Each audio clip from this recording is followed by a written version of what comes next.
Okay, cake tut angles, how to get that perfect angle. It's very hard. It's not the easiest thing to do. I was not always the clean tutter. My tutting back in the days was very sloppy. My angles were sloppy. I was more into just the moves and the funk. Now tutting is very particular. You gotta really get your angles down pat now. You know what I'm saying? One of the things you want to focus on is the shoulder. You know, my wife used to always tell me, focus on your shoulders and your angles will get proper. The reason why you know your angles are getting good is so you're going to feel the stress on the shoulder, all right?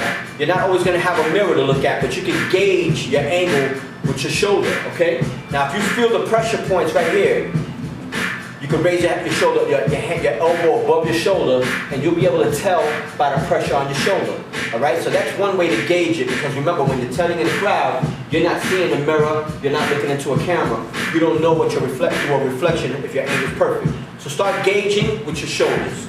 Okay, that's one way. Another thing you want to do, make sure that try to align your elbow to your shoulder. Okay, and that's very hard to do, but you got peripheral, and you use your peripheral while you're tutting. You're always going to take a little peek out the side to see, is my elbow aligned? And another way to tell is while you're tutting is bring them forward. Now when you bring them forward, you're going to see how perfect your elbows are together, okay? You'll feel that strain on the shoulder, measure with your elbows. Now, getting to the wrist, flat as can be, you know what I'm saying? You want to pull back your wrist a little bit. You want to practice that when you're tutting. Again, gauge it by the stress level on your wrist. It's simple. If you don't feel no stress, then you know your angle is pointed up when it should be flat.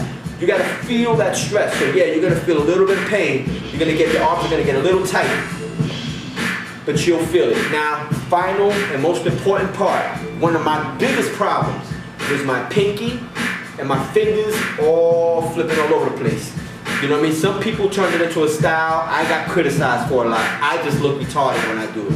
One of the things I try to do is squeeze my fingers together. Again, pressure. And I climb my thumb on top of my pointer, right above the knuckle, as high as I can.